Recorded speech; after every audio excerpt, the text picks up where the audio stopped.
So as I was saying today, I'm also going to be talking about quantization, but in particular, I'm going to be talking about low precision quantization, meaning quantization below 8-bit. And if you're not familiar with the literature, low precision quantization down to binary values can be extremely effective in trying to extract additional performance gains and latency benefits, power and energy benefits. Just to make an example, for some work I was recently involved with in the area of radio ML, so machine learning for wireless communication. We were looking at a modulation classification task with a 4-bit convolutional neural network. We managed to achieve on one of our RFSOC platform 1.7 billion samples per second of throughput and at less than 3 microseconds of latency, thanks to reduced precision. So it works, it's very effective, thanks mostly to quantization-aware training. In this presentation, I'm going to talk about quantization-aware training and just cover the extreme fundamentals of uniform quantization, but I'm going to be concerned with how we represent in our tools, in our workflows, low precision quantized neural networks. So just as for the very basics, it was also mentioned in the previous excellent presentation, you can think about quantization, in particular uniform affine quantization, as a combination of two functions. The quantized one, which maps a floating point value to an integer one by means of scale, 0 point as a choice of precision, as well as sign, which determines your clipping boundaries, as well as a dequantized function, which maps your integer value back to a floating point representation. And the combination of these two functions is typically referred to as fake quantization, meaning a float-to-float mapping through quantization and then dequantization. The idea, as it was also presented earlier, is that you can then map this representation to an integer-only acceleration strategy to appropriate transformation and fusion strategies. And so currently, if you look at how quantization in ONNX is represented, in particular at 8-bit, you have two predominant styles. The QDQ one, which leverages quantized and dequantized nodes to represent fake quantization, and the so-called QLinear ops, which actually was the original way to represent quantized neural network in ONNX. It is more oriented towards representing already diffused operator, in particular, typically with fused output quantization. It comes with limitation though, and the main issue when it comes to low precision quantization is that there isn't any standardized way to represent data quantized below 8 bits, nor at other precision like 12 bits or 16 bits, which can be relevant, for example, in LSTMs. And so our first suggestion for extending the representational power of ONNX is to leverage, for low precision neural network, is to leverage clipping.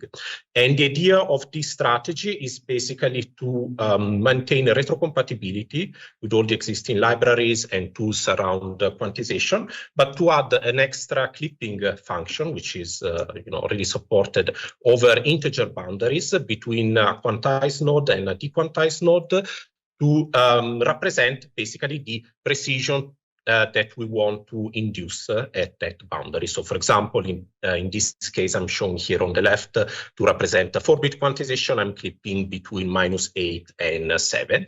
And the idea is that with existing tool, you can still get the correct result and potentially even up to 8-bit acceleration. And newer, smarter backends can also then potentially, by analyzing the integer boundaries, take advantage of the extra acceleration opportunity offered by the reduced precision, and so go down to actual 4-bit acceleration. One of the issues of this approach, though, is that it extends only as far as quantized linear allows to go as an operator, and currently quantized linear is limited to only an 8-bit output.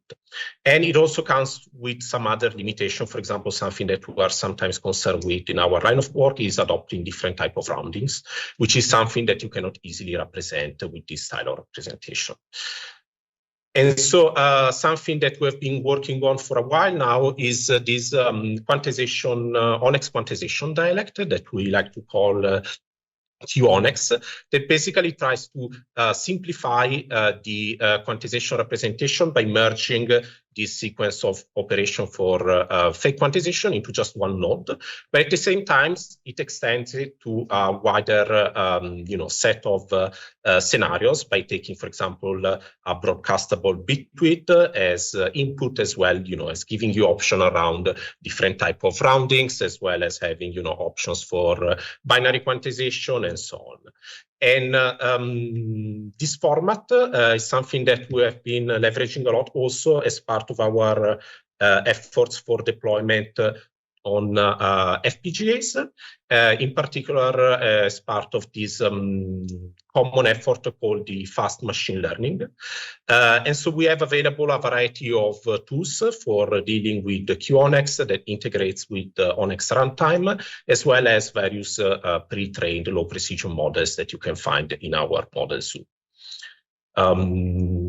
QONNX is already integrated as part of the Brevitas PyTorch quantization library, which is something I work on that we leverage a lot internally and with customers.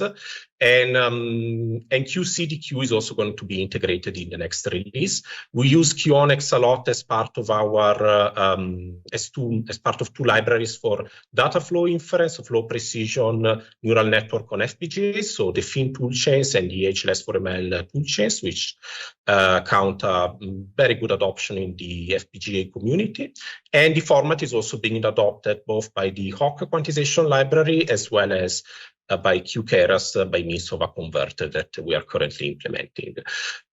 We obviously would love to work with the broader community on this topic, and particularly on QONNX, so feel free to reach out if you are interested in learning more. And thanks for the time.